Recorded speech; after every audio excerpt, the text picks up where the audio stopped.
A very big aloha and welcome to the creators. And I have a very special guest who I just love. Frank B. Shaner is in his studio up in Kula, Hawaii. It's so good Yeah, to see you, Frank. Frank is quite a character, and we love him, especially because he's on one of the radio stations here on Maui, KEWE, in the morning show host. But he's rather a legend in his own time, and well known in Oahu, and produced the falsetto contest there on Oahu for 11 years. You got the Na Hoku Hanohano Comedy Award. um, but the reason I want to talk to you today really is about this power of the muse and imagination, Frank, because I was thinking of you this morning, and I'd like to just kind of ponder the day, as I'm sure you kind of do in your own way. And you had a rather miraculous visit with the muse, and it made me think, after 9/11, you had this, Zen-like yeah, experience where you just kind of, so I yeah. wrote, I wrote, the muse cannot fit in a box. It kind of fits for you, where it's free to unlock and roam. A spirit so undefined has no home, and it's always greeted by the welcoming soul. The muse speaks in many languages, translated by the breaths we breathe inside the mind in silent mysteries, and smiles when we create what it sees. The muse is a nectar sipped by the starving artists that are so in need of a welcome guest that we've all met, a hungry ghost that once we fed. The muse gets no royalties. It has no clear set fees. What's given is always free, and yet it holds imagination's key. What is amusing, it seems to me, is the universality all artists feel, and how grateful we should be for this mystic kiss the muse does bring. So I wanted to talk to you. What Wait, would wait a you? minute. Hang on, hang on. Okay. That that was fabulous. I think the show has ended. Good night now. See you later. See, that made me think, and I'd never thought about this for it, the word amusing. You're a very amusing man, and I think it's that muse in you that amuses so many people, Frank. Hmm. Okay. All right. Thank you. Tell me a bit about that story. You have this, you also said something, and I think we'll start with this actually. You said something in an article that I read, which talks about the art of broadcasting. And I've been in broadcasting for 45 plus years, and I've never, ever heard that term before, the art of Yeah. broadcasting. Tell me It's about like what a that is. well. It's very simple. For me anyway. And of course, venturing into the world of radio, it was a whole another amazing walk. And but it is like a canvas every morning. I mean, I have really no idea what this canvas is going to be. So I have a sort of an inclination, maybe a little note here, a little note there, and then what happens is that you just trust it and you let that thing go. And once you do that, human beings want to control things. You see, we want to be in control. And I think it's okay, that we need to have some people who are understanding of that. But I think that because once I start thinking I'm a painter, it turns to mud. Once I say, okay, I've got it. I've reached my plateau, and then it all turns to mud. And until I sit down and I let the canvas talk to me. Now, that might sound kind of heebie-jeebie-ish, kind of spooky, but really that's exactly how it is. When you finish doing a line or a mark or a particular cloud or whatever, and you sit down and look at it, Mark Rothko was a genius at this because he would, everybody would say, "You're just wasting your time," and he says, "No." When Rothko sat down and mused his work, he would sit there for hours, and then he would get up and move towards the canvas because they've had this conversation. And it's very simple. That's all it is. They're just having a conversation with your work at the time, as in the radio business too. It's a canvas. Every morning, it's a brand new thought. So when you go in there, you just paint these pictures. These because people are when they listen to radio, they look out, they look away from the radio because the radio is entertaining them, whereas television, you sit in front of it and the TV entertains you, and you really have nothing to say or whatever, and maybe, you know. But radio is a magic. That's why I just love that medium. I totally agree. And I love the magic. And at the same time, what radio has developed in over the years you've been in and I've been in, it's tried to create a box more. And there's been more controls and more computers and more ways to just let, you know, people just do a little bit less and a little bit less. And again, that brings in that control factor. When that is controlled and limited, it makes it much more difficult to let that Yes. that Yeah. imagination flow and Yeah. go. And you know something? It never bothered me. I don't care how much restrictions they put on me. There's always a canvas there to play with. And Ah, because if you let that get to you, then don't even go in anymore. Right? It's going to be miserable. So I never look at it that way. And I always try to create something that will disturb management. And sometimes, you know, I had this, I love Patsy Cline, is one of my favorite singers. So one day, I brought her on this Hawaiian station in Honolulu, and I called her Patsy Kalini, and I played her songs. And people were calling, oh, brother, she playing someplace or what? And he says, oh, I don't know. She's, you know, brand new. She's just getting here. So all of a sudden they started calling the front office. This girl, this Wayne, Patsy Kalini, where does she? And people, Patsy Kalini, we're not playing anything. Management came in and said, what the hell is going on in here? I love it. I love it. But you know, you create something, then the bean counters will say, you can't do that, you know, you're breaking the rules. But the phones are going off. Everybody wants to play, you see. They don't get it sometimes. You have such an imagination, my friend. And of course, it's present in your art, but it's a present in your broadcasting as well. You know, on the morning show on KEWE has this platform where you are able to create your characters, and Yeah. they each have a personality, and they seem to almost be a part of you, or that part that sees another side. And do they actually kind of have a cartoon present in your mind, or how are they present? And how are you able to integrate these conversations you have with your imaginary friends? Well, first of all, they're not cartoons. They're live beings. They're here now. They just enjoy the energy. That's all it is. And honestly, when I go into the studio, and again, I don't want to be heebie-jeebie and stuff. I write little notes down, ideas and thoughts, but I don't write out scripts. I mean, if you start writing scripts for each character, you'll never get anything done. So I just set a little tone, and once that tone goes, uh, the characters come alive, and they help me through the morning to get through to some dusty things in my head. You know, oh, I don't want to do the show in the morning. Oh, come on, brother, we gotta go now. Get up, let's go. So that conversation will happen right away. Do you ever And have dreams with them coming to you in dreams? oh Do yeah, they? oh yeah, Huh? sure, absolutely. And a lot of times we have discussions about the show, uh, and you know the thing is that I don't even uh, consider it a radio show. They don't know it's a radio show. They just come in and out of our lives, and then they'll say, "Oh, brother Frank, who are you talking to?" Because I'm talking in the microphone. It says, "Oh, I'm talking to friends." Oh, okay, right on, brother. Okay, I'm not gonna I'm not gonna bother you with that.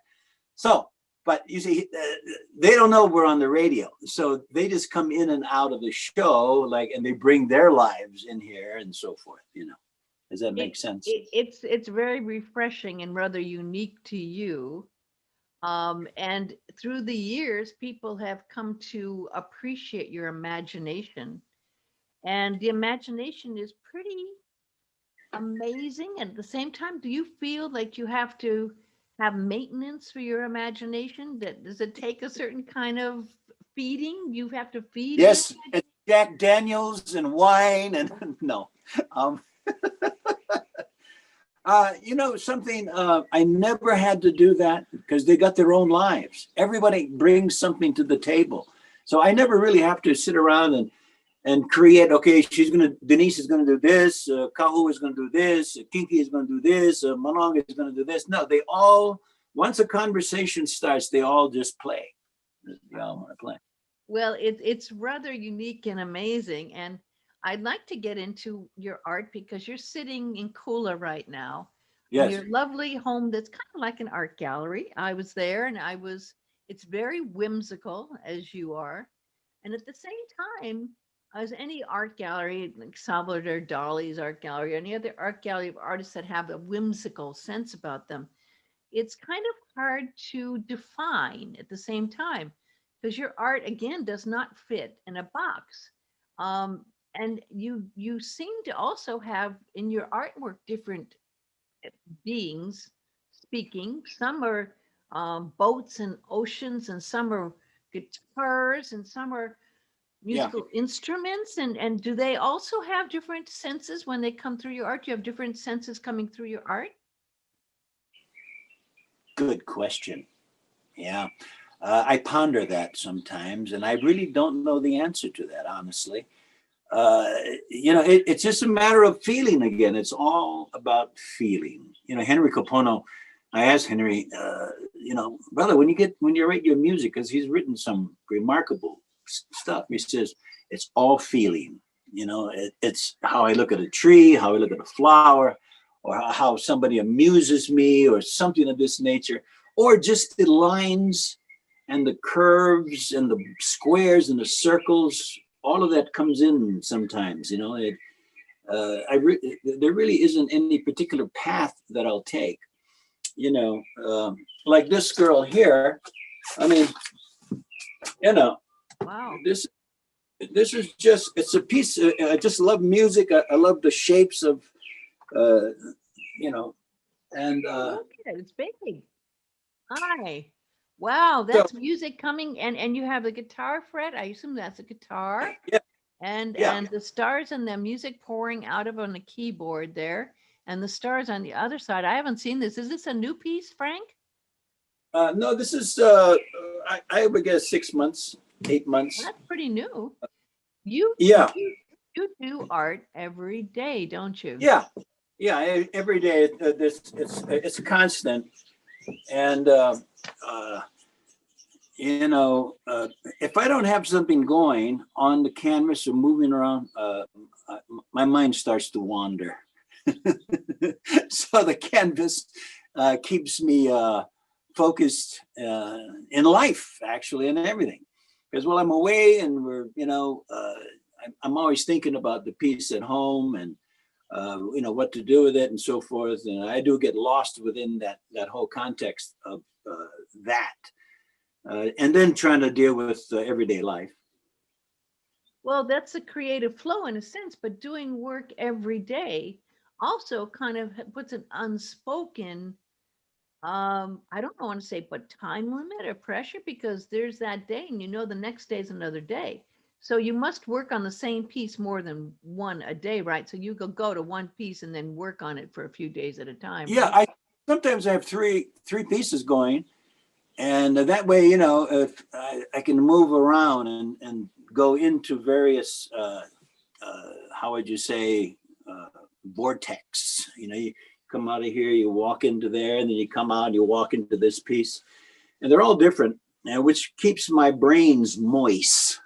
Moist brains are very important. Juicy brains. Juicy brains. There's this connection with the muse again. I'm going to go back to because I know it after 9/11. Maybe you want to tell that story because you did a series of flags at that point, but then of course it evolved from there. You want to tell the story of how it evolved and how the art muse kind of came to you? Yeah, it was, prior 9/11, and that is the time post for me for art and, actually getting it out of my system. But leading up to that, I've always loved art, but I never, had the thought that I would actually paint or do anything of this nature. I enjoyed going to art galleries and so forth. But so anyway, 9/11 hit, and we were on the radio, and we were talking about the buildings coming down, the towers, and people jumping out of the buildings, and we were showing, this whole radio show for 6 hours. We're on the air, and I was flat exhausted.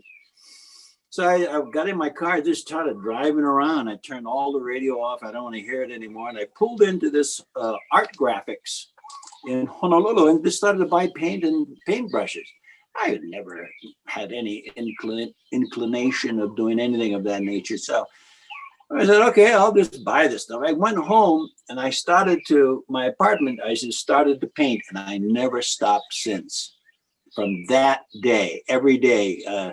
And, it started to become even, initially, I had stuff everywhere in my apartment, stuck to the walls, every possible thing. And so I can look at it and I can get up and take it off the wall and work on it and so forth and stick it back on the wall. It was wonderfully crazy. Did it open up another part of you that you weren't being able to express in your radio? Did you feel like it was this other chapter, this other side of you coming out? You know what it was? It was almost spiritual. That's where it all comes from. It's all spirituality. And, when you're working on a piece, like whatever, these girls here, there is a sense, and, people go, oh God, here we go.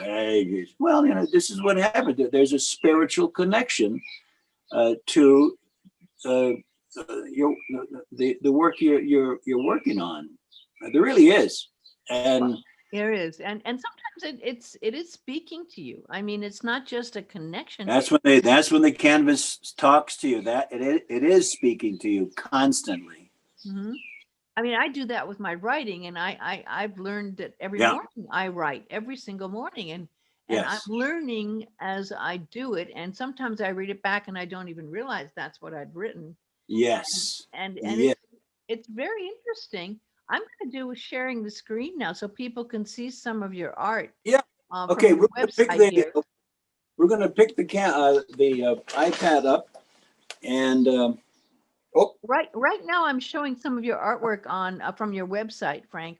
Okay. And I'm on. I don't know if you can see it, but I'm on the page here.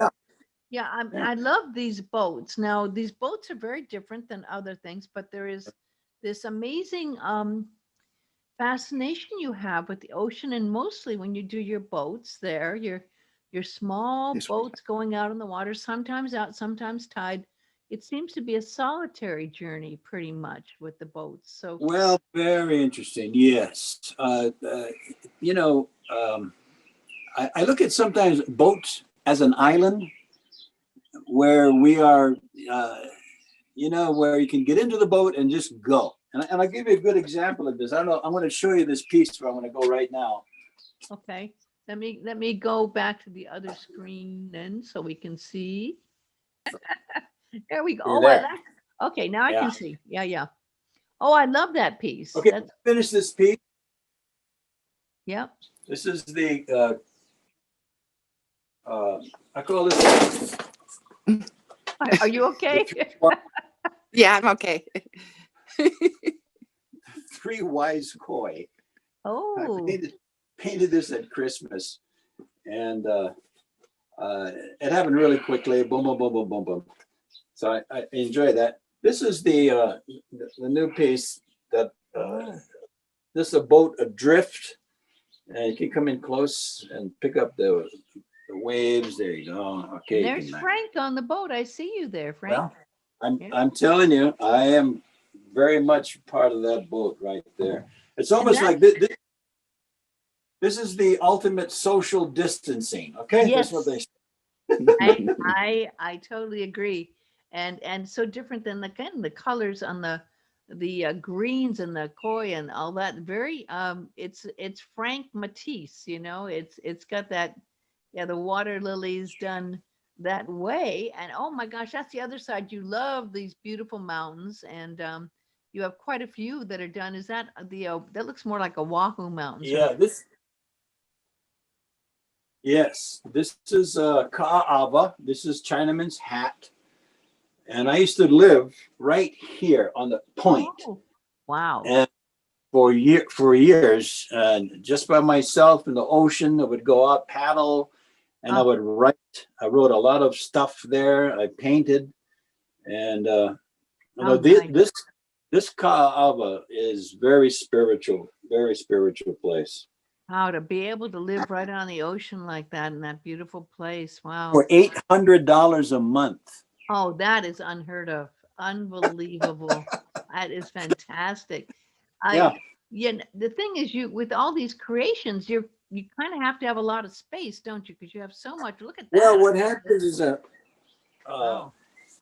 so this is another mount. I love mountains. I do too. That's I do a beautiful. lot of mountains, and this is coming right at you, and this is the little villages down here, and but this was an explosion. I tell you, I had so much fun doing this girl here. She's fabulous. I love it. Oh yeah, I love the colors. I love the Yeah. colors of that. Yeah. I mean, just like Haleakala, there's so many interesting colors in Haleakala. And Yeah. now you're very close up there, to Haleakala.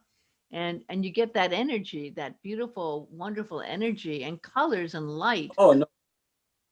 Yeah. No, it's crazy when we walk up in the back of Haleakala and walk into the ranch pastures, rolling hills, and just go way in the back. It's so quiet and so beautiful. And even in the evening, when the stars come out, there's like a billion, trillion stars up in the sky. It's just magnificent. It's fantastic. You It have brings it in one good eye, let me tell you. I'm going to go back to share screen so we can see some of the wonderful guitars you've done. Yeah. I mean, obviously you love your guitars as well. And Yeah. this is a series of beautiful guitars I'm showing right now. Yes. Yeah. And they're all relatively abstract, sort of, kind of. And I love the cello. I want to learn how to play the cello this year. I really do. And I think I can do it. But I'm going to try to pursue that. I keep telling myself that. And but the guitars are, they're like women, beautiful shapes, different curves, and they express different meanings, of course. And Well, and I feel that your music is actually speaking through these pieces. Obviously, you have some amazing sounds coming through colors because colors have sounds as well. By the way, this is all at Frank B. Shaner. That's Frank B. Shane Art. Frank B. Shaner Art, and this is in the gallery there that we're looking at, and the different styles here, and all very different. I mean, if we're looking at this one here, we're looking at the valley and the palm tree and the light at the end. We're looking here, going through the trees to the light at the end of the tunnel, and then we go through your moonlit. You have many moonlit paintings. This, I got to tell you, this period, Picasso had his blue period. I had my blue period. This is a very tumultuous time in my head during my lifetime. And these pieces here reflect just how I was feeling. So I tried to get it out. There's so much going on in these things, in these paintings here, like this particular one with the light coming through the doorway there. That and the above one is my mother passing away and going into the forest. And even before she passed, I was doing this thing. It's kind of odd. So you sense that, I mean, this is what I really love about art. And I'm going to stop the share right now to talk to you because what's happening now is that I don't know if you're much aware, but there's this wonderful, very wonderful thing that's happening in Wailuku that was also connected to the National Endowment of the Arts, which is the street art. And have you've gone around Wailuku and seen the street art, right? Really, I don't know where to look. I mean, I've seen some pieces, some Hawaiian pieces are just just mind blowing what Yeah. they do. Well, I wanted to bring it up because right now, the county of Maui is inviting artists, and the Bailey House Museum is inviting artists and art groups to submit applications for the opportunity to implement a public art project.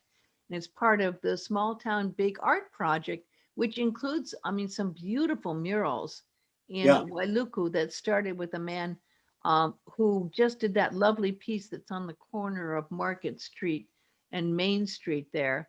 And it's called Art Town Grant. And Yes. you have to apply or be a call for entry application managed for the arts. And I'll post that as Yeah. well. You go to smalltownbig.org, smalltownbig.org, RTP for details. You have until January 31st to put in your application. And I'm seeing this, and there's places, Frank, around the country now that are doing this amazing mural art. Now, some of the European countries have already been doing this, Yeah. but I mean, the ones here on Maui and Wailuku are very unique to that Yeah. culture and the spirit of Hawaii because it's tied in with the Bailey House, of course, too. Yeah. So what, when you're walking through a town and you see art, what makes it's like stopping and smelling the roses to me. Well, I see something that blows my mind, and I says, God, I hate this guy. I hate him. I hope his fingers break because he's so good. Yeah. That's selfish of me, of course. But certainly, I mean, when I see a piece of something like this, I don't. But it's how they construct this murals. Now you got to have a sense of space and place and how you're going to project all of this. And these guys know exactly mathematically how to put these stuff on the wall. So I mean, a piece like this is a large piece. Like the Ka'aba piece, I mean, my goodness, it takes you a little bit to get used to the size of it. And then when you think of a side of a wall, oh my goodness, that's even more amazing. Yeah, and it's brought art to an interesting place. Phil Sabato did a lovely one. He has a gallery there in Wailuku, and I've been to his gallery. He's remarkable. And there's a wonderful guy named Kurt who did a mural on the Nisei Veterans Memorial Center in the parking lot. This beautiful mural of the Nisei vets in the 144 Squadron. Where is this? The Nisei Veterans Memorial Center is yeah. a museum right there on the corner of Lower Main, across from Jack in the Box on the left side. Yeah, and, no, I know exactly what it's at. And it's so interesting how art really is needed. Right now, we've had a lot of people, you talked about control, a lot of people feel like they've lost their control because of everything we've gone through in this last year with COVID. But yet here you're finding, even with your art or the art that's being done by people, that art is a creative outlet that is so valuable for people who create it and also for people who see it, I think. I think so. I have some showings up here occasionally before all of this craziness happened. And it's always interesting to get views of people, how they view art, because it's all subjective, don't you know, right? I mean, that's how when you go into these, you're going to submit your thing. What is a Maui that? Art Maui. Art Maui. Yeah. So it's all subjective to the judges who looking at your stuff. So you walk away, you go there with a lot of enthusiasm. Then the next day you got to come back and pick your stuff up. Yeah. So it's a little goofy. No, I don't believe there's going to be an Art Maui this year because of that. I don't know if it's possible because you're in your outdoor studio here. I don't know if it's possible, but because it's a bit of a walk, but maybe we could walk into your what's become a bedroom that is where. Oh, it's called a vault. Vault, that's what it's called. All right, let's go. Whoa, there goes the piece. Follow me. That's what happens when you're. This is a lovely tour of. Oh, I love that backyard, the green grass of home. Oh, it's so beautiful up country. And what's really wonderful is that you have so many pieces of wonderful artwork that Mhm. oh yeah, Hang that's on, bud. lovely. I feel like remember Edward R. Murrow when Edward R. Murrow did In Your Yes. Head? I feel like Yeah. it's Edward. Wow, you're going back, girl. This That is is- my piece here called The Migration. And these are people trying to look for a place to live, right? This is their flag. And this is a driftwood what I found. And these are twigs as for people and the kids and so forth. So it's sailing, it's trying to find a port to pull into. That's what that's all about. Yeah, for the pleasures of the harbor. Remember Phil Oakes? Yeah. Watch out. So this is Okay. your lovely home, which is really a kind of a museum of sorts in itself. On every wall, you have every available space has artwork on it, and I know Ricky there has art she's done also there. That's a lovely artwork that you have, and again that the guitar there, and yes, you do have some women as Yeah. well. There that yeah, and then there's the vault in the back, and I remember when I went to pieces the here. This, I like that. Look at that. It's losing lovely. contact. I don't know if you can still hear me. Yeah, I can. No, I can hear you. Okay, we're gonna go into the vault. This is down the back end of the house. And I think we're getting The, further away. There we are. I this see you now. is kind of pan and Wow. Look at all this. Look at all this. I love it. let's see, you gotta go slow. I love it. I love it. It's so beautiful. Oh, look at, I like that Okay, so painting, the moon there. Yeah, the moon and the ocean again. Oh, look at that one. Is that new? yeah. That's your whimsical one. Yeah, Whimsical she's night just, fly- one. Very, yeah. just flying through the air. Yeah. Yeah. A dreamlike one.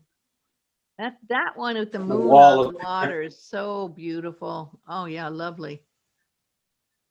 And there's the three koi again. Yeah. Those koi. Wow. Wow. And Beautiful. just That's lovely. I think we're too this far is from the shallow water with a glass ball. wow. Yeah, thank you. And look at down here. And this is the blue period here, Mm-hmm. back in the day. Can you Yeah. let's see, a little lower? Yeah, this guy here. Oh. And the blue moon. there's all different There's a blue moon. blue moon. Yes. You saw me Oh, and, standing. and another ship alone. on the water. I got a lot of moon. I got a lot of blue moons. I like the redhead. Well, we're kind of getting a bad connection because we're so far away from where the internet goes. So we're starting to lose you back here a bit. But I'm gonna kind of have to close this out because I'm just about out of time. But I recommend everyone check out your beautiful online gallery, which is just Okay. fabulous. There's other. And you can also listen. All right. Well, People can listen online. Actually, people can listen to your show online. There is a way to listen to you whether you're on Maui or not, because it does stream, and people can hear you. Actually, they listen to you all around the world on your show in the morning, don't they? They can listen. yes. Actually, we've had some emails from Japan, actually from Israel. I don't know. It's just amazing. Las Vegas, California, and Eva Beach. So do they go to KEWE for, how do they find that? I know you're also on, they can find you if they go to TuneIn app and say, play KEWE, Pandora. I have no idea. I have all that. no idea Yeah. how it works. And on the dial, where are you on the dial for people on Maui? It's 97.9 FM and 1240 AM. Great. And it's a show about it's It's people's lives coming in and out. That's all it is. Well, Frank, thank you for sharing your beautiful home. Thank you, Ricky, for helping out, and thank you for sharing your art and your muse with us. It's always inspiring to see someone who is following their muse and their heart and doing what they can do, and inspiring others to do it by doing that. When you do that, you inspire others to also follow their own muse. Yeah, and I think the most important thing you want to keep in mind is that fear is a wonderful energy, because it makes you get up and do stuff, right?